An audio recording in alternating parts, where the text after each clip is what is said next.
Rádio Rio de Janeiro, a emissora da Fraternidade, passa a apresentar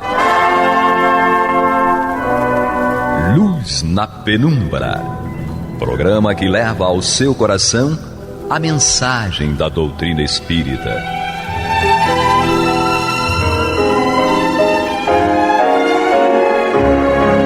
E com vocês, Henrique Parente, para o estudo de obras póstumas.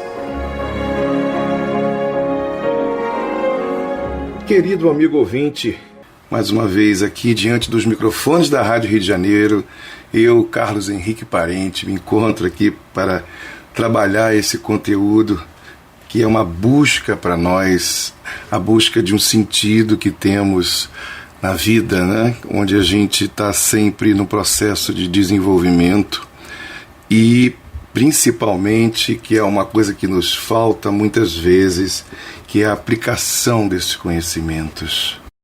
Que, em geral, muitos de nós, não é uma acusação, é uma percepção, é uma observação. Muitos de nós ainda ficamos muito no campo da teoria, no campo da aquisição de conhecimento.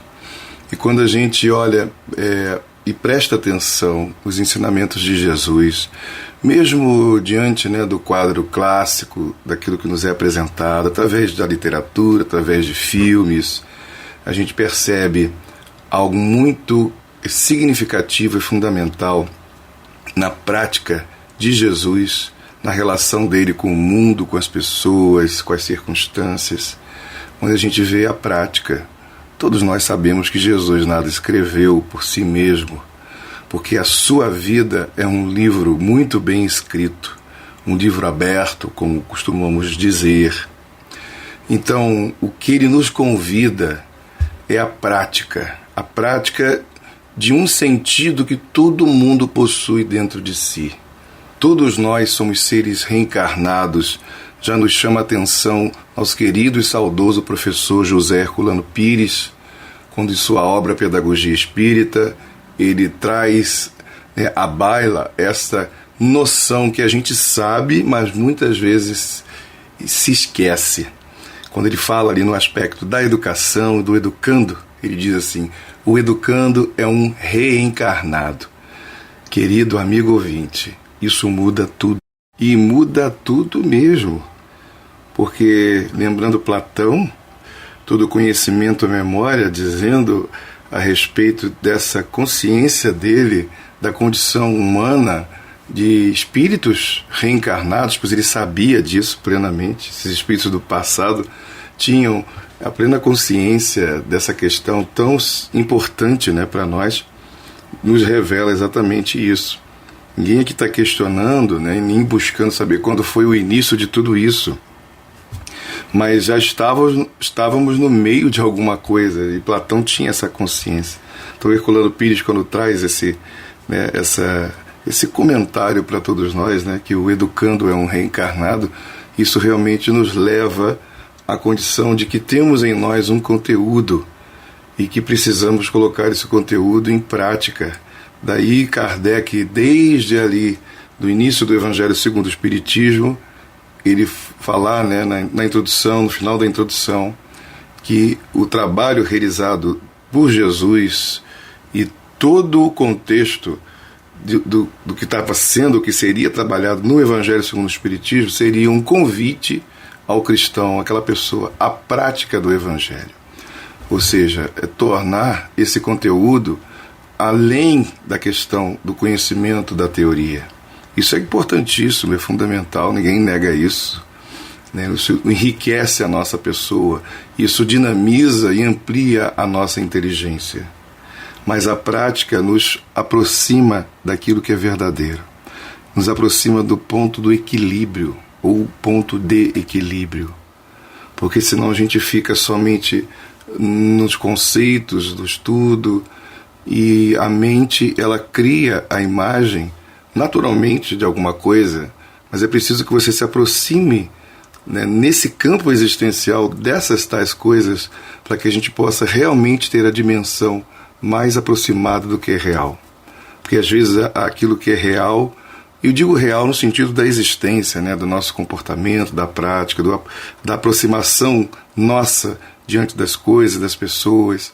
Então, quando a gente passa a exercer isso, tudo começa a mudar, porque a gente vai perceber que aquilo que estava só na nossa mente não era suficiente para a gente ter uma dimensão do que realmente é verdadeiro, daquilo que realmente é possível ser feito e aquilo que é possível até superar. Então são muitas coisas, muitas conjecturas, e a gente aqui inicia sempre nosso papo, né, fazendo uma introdução, que isso até nos facilita a entrar no campo, né, do conhecimento que aqui nos é facultado, a mim aqui como, né, a pessoa que está trazendo o comentário em si próprio e todos vocês, ouvintes da Rádio Rio de Janeiro, nos programas que aqui têm sido veiculados há tantos e tantos anos, há mais de 50 anos, a Rádio Rio de Janeiro aí, né, falando por sobre os telhados, como diz o Evangelho de Jesus, né, na relação da busca do conhecimento, do autoaprimoramento. É a nossa intenção, mas seguindo essa, entre aspas, né, essa cartilha, ou seja, esse toque fundamental de Kardec, a pedra de toque do trabalho do próprio Jesus, é o seu Evangelho, é o seu convite à prática, e assim também a pedra de toque do trabalho espírita é o trabalho realizado por Allan Kardec. Daí o programa Luz na Penumbra está sempre aqui, há anos e anos, desenvolvendo esses estudos para que a gente se aproxime dele, mas para que na prática a gente realize aquilo que o nosso coração e a nossa mente, num senso de equilíbrio, possa sim realizar.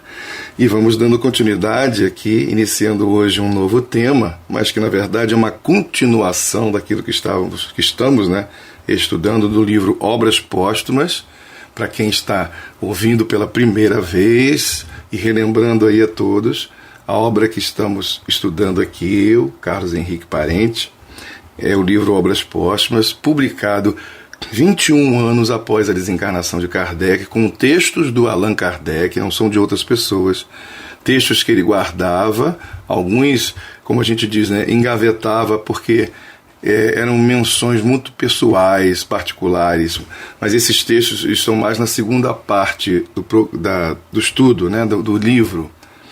E nessa primeira parte, o que foi organizado pela sua esposa, Amélie Baudet, a Doce Gabi, a Gabrielle, e o senhor Lemarie, um grande amigo, eles organizaram esses textos e publicaram como uma obra, né, como um livro que faz parte da codificação, porque assim foi produzido pelas próprias mãos do codificador. Então hoje, entrando aqui no assunto A Dupla Vista, conhecimento do futuro, previsões. Eu estou usando aqui uma tradução da LAC, né, que eu gosto muito, mas para que as pessoas possam também acompanhar com uma outra tradução, se quiserem também podem perfeitamente, não tem tanta diferença assim, dá para a gente, né, seguir o nosso estudo, né? Então, iniciando aqui esse texto de hoje. Se no estado sonambúlico as manifestações da alma se tornam em parte ostensivas, seria absurdo pensar que no estado normal ela fique completamente encarcerada em seu invólucro, como o caramujo na concha. Então aqui a gente está falando das manifestações que a alma pode produzir. Então, se no estado sonambúlico, que nós já estudamos aqui, que é um estado alterado de consciência, onde o espírito se emancipa, amplia as suas possibilidades, que acontece geralmente no momento do sono, mas que também pode efetivar-se no estado de vigília, só que a pessoa entra também numa espécie de transe, o corpo fica imóvel e o espírito ele se liberta momentaneamente, né, das amarras que o prendem ao corpo, e é ele que alça aí o chamado voo, né, ou seja, da liberdade, e vai buscar e ter, né, experiências, e ele próprio não é alguém que está dizendo para ele, ditando, escrevendo, né, influenciando neste sentido. Claro que pode ter a presença mediúnica também da ação de um espírito que possa ajudar, facilitar o processo, mas mas é a própria pessoa quem está vendo, sentindo, se deslocando, e ali ele desenvolve capacidades, descobre em si próprio, né, um campo de fenômenos que ele pode produzir nesse estado de emancipação, desse estado de alteração ou de modificação da sua mente, da sua estrutura de consciência, e ele que vai lá e percebe. E aí muitas vezes traz essa impressão, e ele próprio pode escrever um livro a respeito disso aí, mas não está sendo ditado por um espírito. É ele próprio quem viu a situação. Como se a gente fosse viajar, passear num lugar, e voltando para casa a gente pega um diário e começa a escrever tudo que a gente viu, sentiu, etc. e tal. Mais ou menos por aí, só para fazer um resuminho. E aqui, nessa questão de hoje, da dupla vista, que também está nesse corpo de fenômenos produzidos pela alma, eles dizem que, se no estado sonambúlico, né, as manifestações da alma se tornam em parte ostensivas, intensas, né, e bem presentes, seria absurdo pensar que no estado normal ela fique completamente encarcerada em seu invólucro, como o caramujo numa concha, ou seja, mesmo no estado comum do espírito ali dentro, encaixadinho, né, dentro do corpo, num estado de vigília, não pudesse também existir manifestações aí anímicas, no caso, né, ou seja, produzidas pelo próprio espírito. Não funciona assim. Não é a influência magnética que a faz manifestar-se. Essa influência torna-se patente em virtude, aqui, né, e é bom a gente sempre prestar atenção na maneira como Kardec nos coloca, né, torna-se patente em virtude da ação que exerce sobre os nossos órgãos. Então não é necessariamente uma influência magnética, advindo até de uma outra pessoa, que faz com que se manifeste esse tipo de fenômeno. Não é somente assim. Então, é importante a gente perceber que a ação magnética até, né, nos favorece muitas vezes, mas o fenômeno ele existe por si mesmo.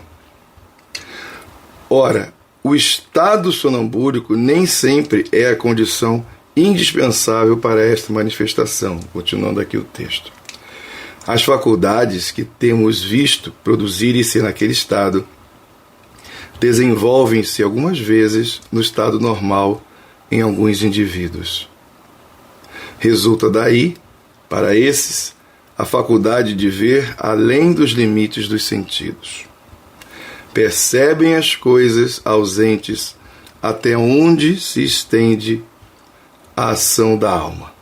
Veem, se assim nos podemos expressar, através da vista ordinária, e os quadros que descrevem, bem como os fatos que relatam, se lhes apresentam como por uma miragem. É o fenômeno designado pelo nome de dupla vista. Então aqui Kardec dá esses nomes com a intenção de nos facilitar a compreensão do fenômeno em si, né? Porque o fenômeno ele não é inventado, ele se manifesta. E aí a gente vê, mais uma vez, né? É a prática, só que aí é o aparecimento nas pessoas de um campo de possibilidades que amplia o seu estado comum. Nem todas as pessoas possuem essa liberdade ou essa capacidade aí desenvolvida, ou tem essa capacidade desenvolvida. Mesmo que a gente trabalhe com aquele conceito que mediunidade todo mundo possui.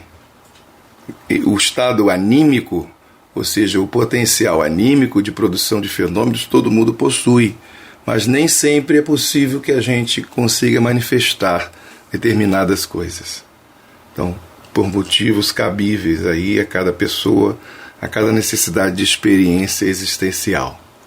Então, assim como nós reencarnamos como homem ou como mulher e vivenciamos na prática da vida, da existência, o que é ser um ou outro, ou como chamamos também, vivenciar cada polaridade, assim também nesse quadro a gente vai vivenciar o potencial do desenvolvimento, né, dessas capacidades humanas, da alma humana, mais ou menos, de acordo com a questão da evolução pessoal de cada um de nós. Então, isso tem lá os seus motivos. Os nossos amigos espirituais que nos acompanham no processo de desenvolvimento, eles sabem disso aí, e no determinado momento nós também vamos compreender. E até lá no fundo da nossa alma, porque estamos pensando, em termos existenciais, ou seja, o estado de encarnados, ou reencarnados, falando melhor, onde a gente se esquece momentaneamente de muitas coisas, mas lá no fundo a gente talvez saiba bem o motivo pelo qual certas coisas acontecem, certas possibilidades, habilidades acontecem ou não, nos são vetadas muitas vezes. Então é a experiência de cada um, Continuando mais um pouquinho aqui do texto. No sonambulismo, a clarividência é produzida pela mesma causa, com a diferença única de ser insulada, independentemente da vista corporal. Ao passo que, naqueles que a possuem no estado de vigília, as duas vistas são simultâneas. Interessante, Até repetir aqui, para ficar bem claro, que no estado sonambúlico, aquela capacidade do espírito ver profundo, ver além de um senso comum, é produzida pela mesma causa, mas com a diferença única de ser insulada, onde a gente estabelece um senso meio que exclusivo, voltado para si próprio, para aquilo que a gente está desenvolvendo, tem os seus limites, independentemente da vista corporal, aquilo está bem focado ali. Ao passo que naqueles que a possuem no estado de vigília, as duas vistas são simultâneas, ou seja, acontecem ao mesmo tempo.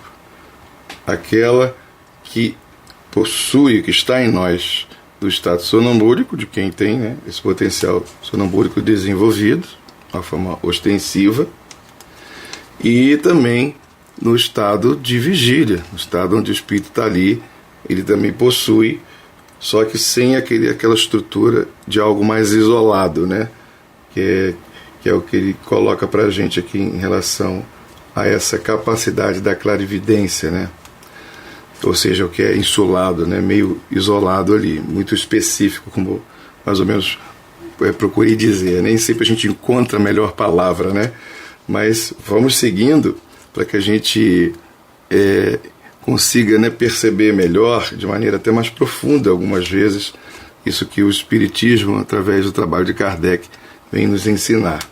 Então, a vista dupla quase nunca é permanente, não fica o tempo todo, produzindo-se espontaneamente em momentos dados, ou em dados momentos, independentemente da vontade, e provocando uma espécie de crise que às vezes modifica sensivelmente o estado físico. Os olhos têm uma expressão vaga, parecendo que olham sem ver. Toda fisionomia revela uma espécie de exaltação. Então a gente já percebe que há, em quem observa, quem desenvolve esse estado, ou talvez até uma espécie de estranheza, que há uma modificação sensível na aparência dessa pessoa. É para notar que as pessoas dotadas desse poder não fazem dele cabedal, ou seja, é como se fosse um patrimônio, uma riqueza, uma posse, mas não façam isso aí. Julgam-no tão natural como o de ver pelos olhos. Ele não percebe às vezes a diferença. Consideram-no um simples atributo do ser, como se todos possuíssem. Acresce que o esquecimento se segue, muitas vezes, a esta lucidez passageira, cuja lembrança cada vez mais vaga acaba por desaparecer, como a de um sonho. Vai ficando assim longe, distante. Há muitos graus na intensidade da dupla vista, desde a sensação confusa até a percepção tão clara e tão nítida do sonâmbulo. Falta-nos um termo para designar este estado especial e, sobretudo, os indivíduos que são deles suscetíveis. Temos-nos servido da palavra vidente, que até segunda ordem adotaremos, embora não exprima bem o pensamento. E aí Kardec revela que um dos nossos grandes problemas, que é a construção de uma ideia, de um conceito a partir das palavras. E às vezes nos falta uma palavra adequada que defina bem a coisa. Então a gente às vezes pega uma palavra emprestada.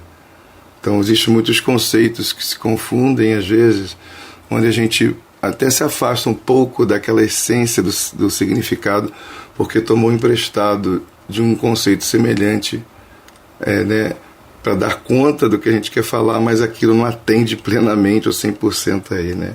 Isso é bacana, Kardec aqui como professor que era, né?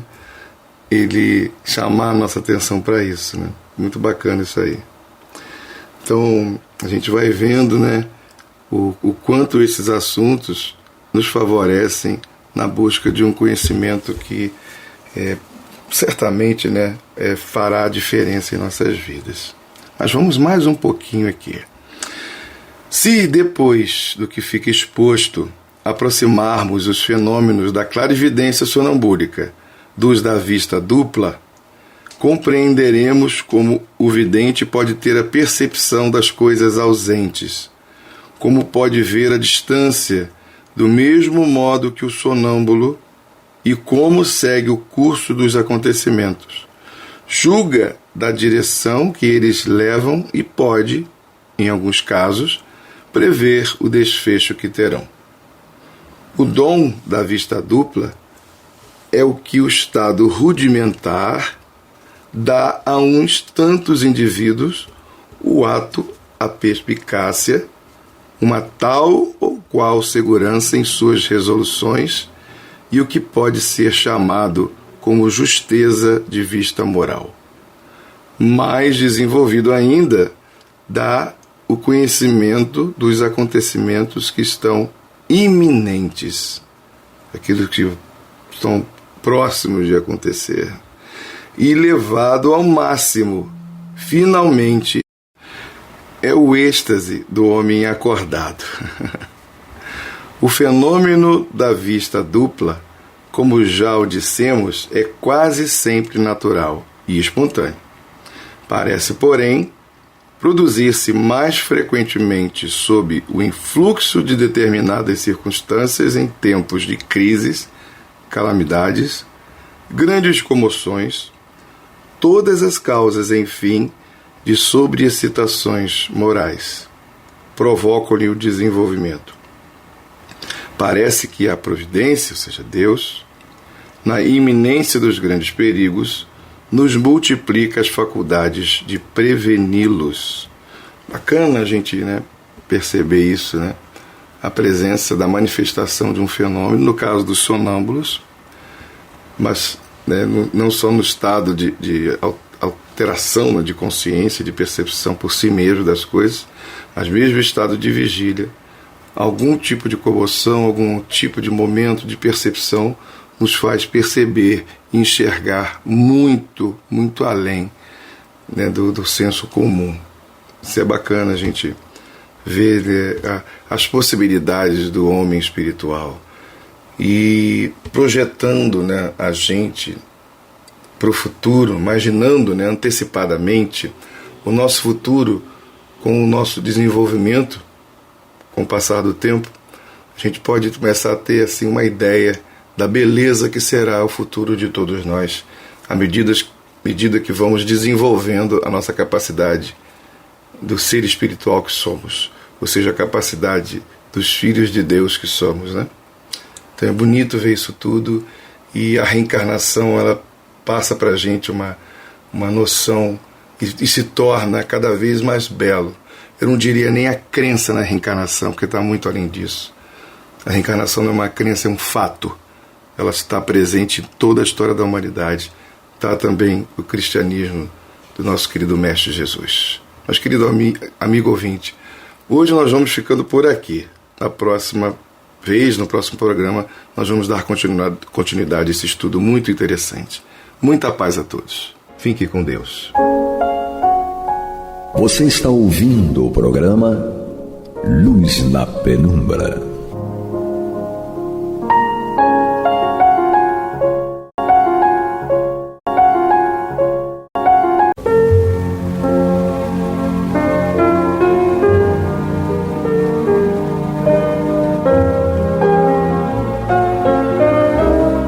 A Rádio Rio de Janeiro está levando ao seu lar e ao seu coração a mensagem consoladora da doutrina espírita, através do programa Luz na Penumbra.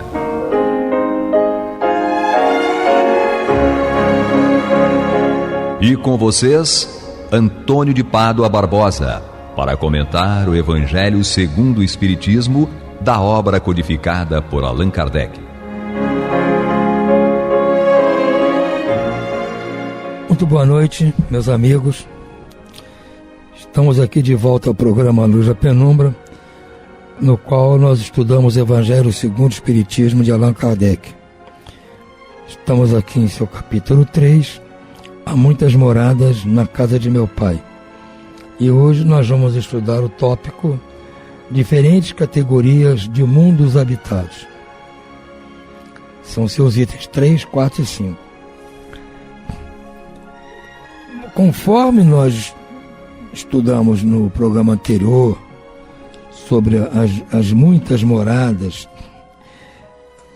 na casa do Pai, que Jesus nos informou, e nós estudamos que tanto poderiam ser moradas, orbes espalhados pelo espaço infinito, e além do estado da alma de cada um, Kardec agora nos traz quais seriam esses orbes que estão espalhados aí no espaço infinito. Então ele vai fazer um pequeno estudo aqui a respeito desses orbes, mas não necessariamente um estudo astronômico a respeito de cada orbe, de que ele é composto, onde fica, suas coordenadas, nada disso. Vamos estudar esses orbes em função dos espíritos que eventualmente habitam esses orbes, em comparação, inclusive, com o nosso próprio orbe aqui, que estará enquadrado em alguma dessas posições, não? Então, ele começa aqui. Diferentes categorias de mundos habitados. Do ensino dado pelos espíritos, resulta que as condições dos mundos são muito diferentes em relação ao grau de adiantamento ou de inferioridade de seus habitantes.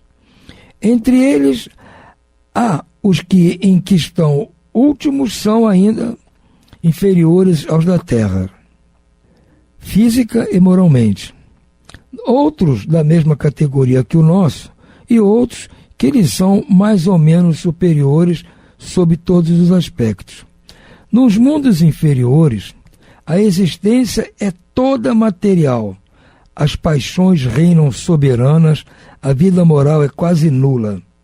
À medida que esta se desenvolve, diminui a influência da matéria de tal maneira que, nos mundos mais adiantados, a vida é, a bem dizer, toda espiritual.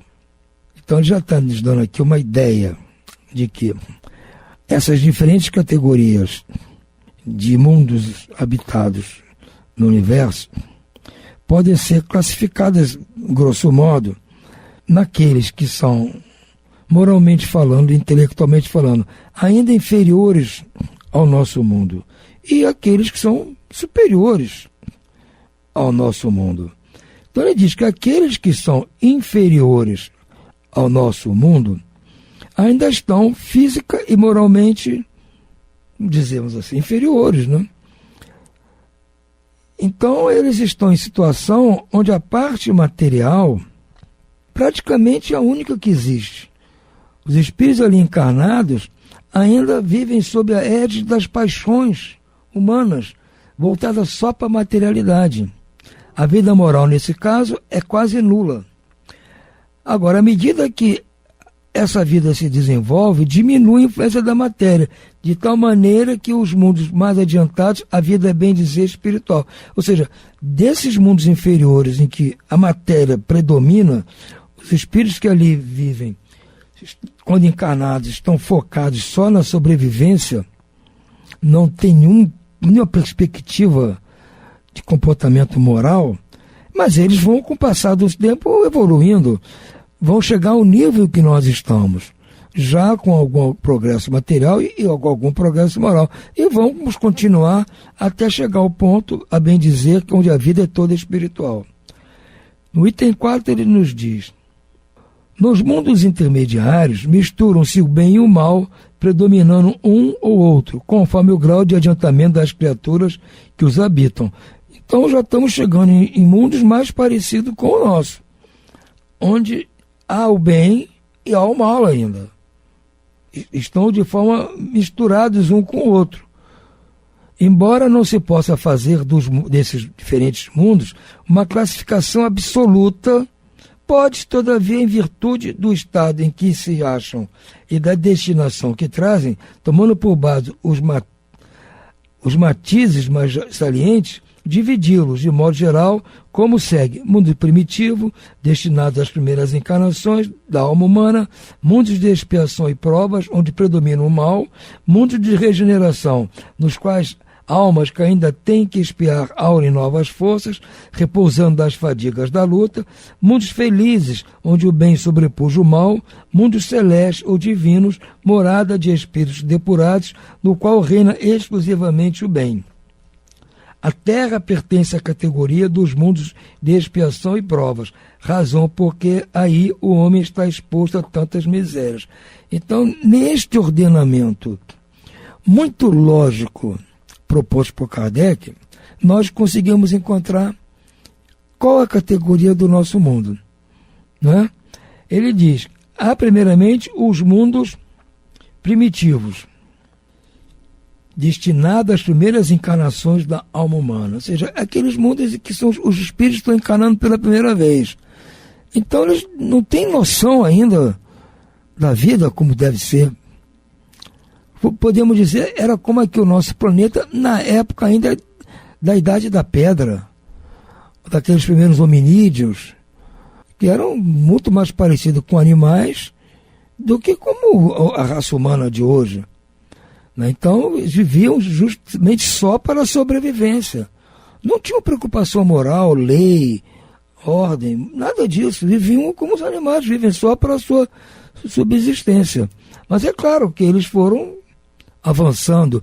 Mas com esse avanço, neste avanço, para conseguir progredir e sobreviver às dificuldades desse mundo, é claro que eles agiram de forma violenta, né, para conseguir as coisas, pensando só em si, na sua própria sobrevivência. Então adquiriram expiações para serem, pelas quais têm que passar, resultante desses atos cometidos sem um dolo perfeito, vamos dizer assim, não eram tão dolosos, mas geraram essas consequências.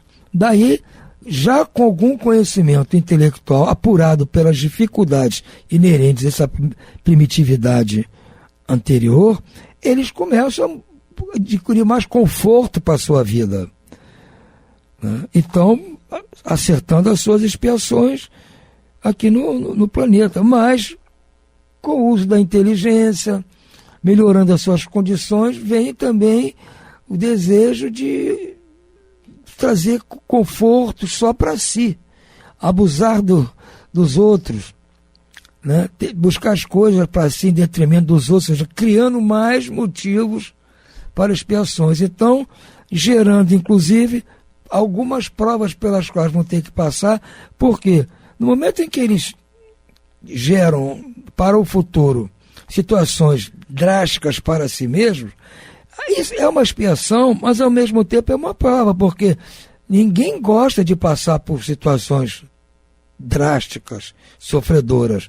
Aí o espírito já começa a ficar pensando: por que eu estou passando por isso? Por que está acontecendo isso? Então, na espiritualidade, ele já vai vendo que muitas coisas ele não precisava passar, se ele não parar de agir daquela forma. Então ele volta ainda vivendo nessa situação, aqui nesse mundo, que é o nosso mundo, onde nós estamos aqui, já atingimos um grau de inteligência suficiente para nos dar um certo conforto material, mas continuamos ainda com algumas manias da época da primitividade, o egoísmo, a violência, tudo isso. Mas também já temos, por ter passado por expiações sofredoras e ficar indagando por que estou passando por isso, por que estou passando por aquilo, a espiritualidade vai pouco a pouco mandando mensageiros aqui nos explicando. E aí alguns já vão entendendo, aí já voltam nas encarnações subsequentes, pagando uma prova para mostrar que entenderam aquela história e não são capazes de repetir aquilo que fizeram de errado. Então já começam uma certa evolução. Mas nesses mundos, no caso do nosso, de expiações e provas, o mal ainda predomina. Porque muitos de nós ainda não entenderam isso. Ainda continuam praticando o mal. Mas há de chegar um momento em que eles também vão acordar, ou pelo menos grande parte deles também vão acordar. Mas vão ainda ter penas a acertar, expiações a pagar, provas a cumprir. Mas o planeta já vai estar numa fase em que esses espíritos todos estão querendo se regenerar dessa situação. Não querem mais continuar nessa situação. Então, é um mundo de regeneração. Ainda haverá alguma coisa para acertar, muita luta, muita dificuldade, mas já não haverá com tanta intensidade, porque aí já o bem já está sobrepujando o mal.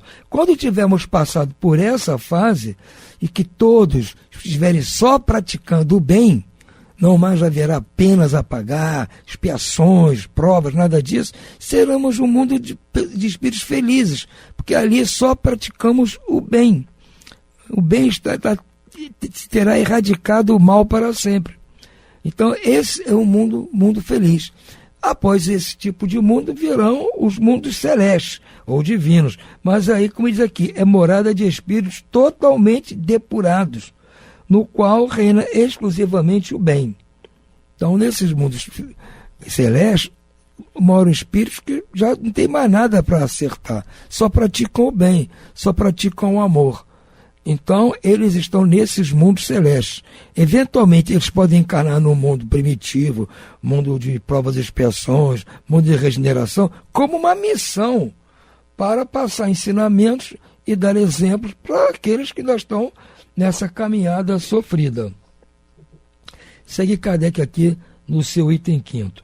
Os espíritos que encarnam em um mundo não se acham presos a ele indefinidamente, nem nele realizam todas as fases do progresso que lhes cumpre percorrer. Para atingir a perfeição, quando em um mundo eles alcançaram o grau de adiantamento que esse mundo comporta, passam para um mundo mais adiantado, e assim por diante, até que cheguem ao estado de espíritos puros. Então o que ele está dizendo é isso, muitas vezes o espírito avança, cumpre todos aqueles trâmites daquele mundo ainda conturbado, e aquele mundo já não oferece condições para ele fruir, gozar dessas benesses de que ele alcançou moralmente falando. Então ele vai para um outro mundo onde ele pode, aí sim, gozar das melhorias que ele faz hoje. São outras tantas estações, em cada uma das quais eles encontram elementos de progresso proporcionais a seu adiantamento. Para os espíritos é uma recompensa passarem a um mundo de ordem mais elevada, como é um castigo prolongarem sua permanência em um mundo infeliz, ou serem relegados para outro ainda mais desventurado do que aquele que são forçados a deixar quando se obstinaram no mal. Exatamente, porque há aqueles que estão, por exemplo, no mundo de provas e expiações como o nosso, mas já estão merecendo ir para um planeta de regeneração. E o nosso mundo ainda não atingiu esse patamar. Então eles podem ir para um outro mundo que já está em regeneração, porque eles fizeram por merecimento, quer dizer, foram para o mundo mais adiantado. Ou se já está aqui no mundo de regeneração, mas já estão totalmente praticando o bem, podem ir para o mundo feliz, e assim sucessivamente, porque fizeram por merecer esse avanço. e o mundo em que estão ainda não conseguiu acompanhar o seu próprio avanço. Há também a possibilidade de que, estando num mundo como o nosso, mundo de expiações e provas, mas que não consegue, o mundo está passando para ser mundo de regeneração, e eles não conseguem acompanhar isso, continuam obstinados em fazer o mal, não aprendem, não querem aprender, então eles têm que ir para um outro mundo que esteja no nível da sua maldade, da sua incompreensão, do seu modo de ser. O mundo tão atrasado quanto está deixando de ser esse em que eles estão morando. No caso nosso aqui é a Terra. Então aqueles espíritos que estão aqui na Terra, mas continuarem obstinados em praticar o mal, quando o mundo estiver, a Terra estiver preparada para se tornar um mundo de espíritos em regeneração, eles que não acompanharam vão ser convidados a ir para um outro que está numa categoria semelhante àquela que a Terra está deixando de ser. Para aí sim dar prosseguimento à sua evolução. Foi o caso daqueles espíritos que estavam lá no orbe de Capela e não tinham condição de acompanhar o avanço moral que estava acontecendo lá. Então eles não tinham como acompanhar, foram destinados a outros mundos do nível que estava a Capela antes, para eles poderem prosseguir na sua evolução. Um desses mundos foi aqui o nosso. Eles vieram para cá porque o nosso mundo naquela época estava tão atrasado quanto Capela estava e estava deixando de ser. Então vieram para cá e com isso até nos ajudaram, porque eles moralmente não eram muito avançados, mas intelectualmente eram muito avançados. Então nos ajudaram muito no nosso progresso material, no nosso progresso intelectual. As civilizações antigas estão aí nos mostrando isso. Então é uma coisa muito bem encaixada. Ninguém é forçado a ficar num orbe, num planeta, toda a sua existência, porque há essa evolução, e a evolução dos espíritos é individual. Os espíritos não evoluem todos da mesma forma ao mesmo tempo. Nós que são não sei quantos bilhões de espíritos encarnados. Então há espíritos um pouco mais avançados, outros um pouco menos avançados. Então aqueles mais avançados, teoricamente, vão ficar aqui na Terra, herdando a Terra mais confortável, menos conturbada. A Terra em regeneração. Aqueles que persistirem em ficar naquela confusão, então vão ter que ir para outro lugar. É assim que, vamos dizer assim, funciona na espiritualidade todas essas moradas do Pai, como disse Jesus, e Kardec nos explicou, como eu disse no programa passado. Há essa possibilidade das muitas moradas serem esses orbes todos, por isso há um orbe sempre adequado para o comportamento de cada espírito.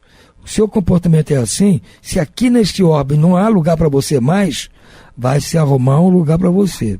É como eu falei o exemplo da escola. Se seu pai botou você numa escola boa e você não se adequa, nem intelectualmente, nem comportamentalmente, disciplinarmente na escola, a escola vai continuar lá, não vai mudar todo mundo por sua causa. Quem vai ter que mudar é você. Seu pai vai ter que te arrumar uma outra escola condizente com o seu modo. Até você acordar e ver que não está dando certo. Está todos os seus amiguinhos avançando e você ficando para trás. A gente vê muito disso por aí, né, gente? Colegas que ficaram para trás de nós, que na escola não acompanharam. Nós vemos isso normalmente. Então é mais ou menos isso. Se nós não conseguimos acompanhar a maioria que está querendo fazer o bem, que hoje em dia a maioria já está pensando em fazer o bem, pode não estar praticando o bem totalmente ainda, mas já está pensando em fazer o bem, já pratica o bem um pouquinho aqui, um pouquinho ali, já é capaz de não revidar certas coisas. O nosso mundo está nesse plano. Há ainda gente que insiste em praticar o mal, não tem dúvida, mas eles estão com o tempo contado. Espero que no futuro nós possamos estar aqui realmente num planeta em regeneração. Vejam bem, o planeta está com uma humanidade em regeneração. Não vai ser um planeta de regenerados. Vai ser um planeta em que as pessoas ainda vão ter muita coisa para acertar, muitos boletos para pagar, como eu costumo dizer, mas não estarão assinando boletos novos. Não estarão dando motivo para no futuro sofrer mais. Então estão se regenerando. Quando terminar essa fase e estiverem regenerados, aí passam para o mundo feliz. E aí sim vão gozar das delícias do mundo onde só há o bem praticamente. Não há mal, não há ninguém pensando em praticar o mal ao seu semelhante. Então, gente, por hoje nós vamos ficando por aqui. A vocês todos, muito boa noite e muita paz.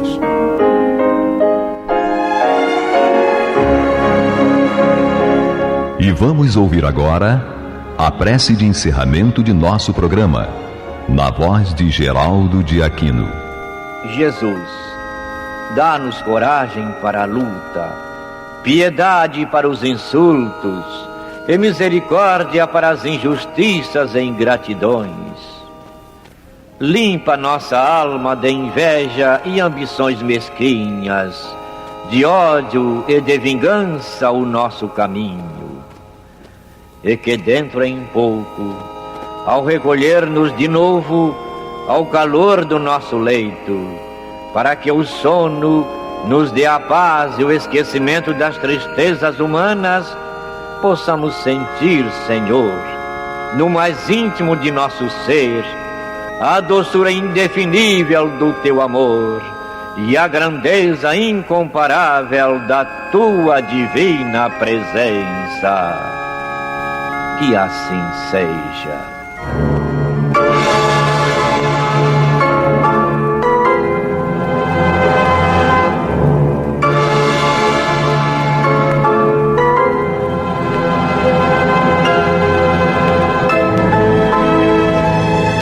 Acabamos de apresentar o programa Luz na Penumbra, e voltará a ser apresentado amanhã às 21 horas nesta emissora.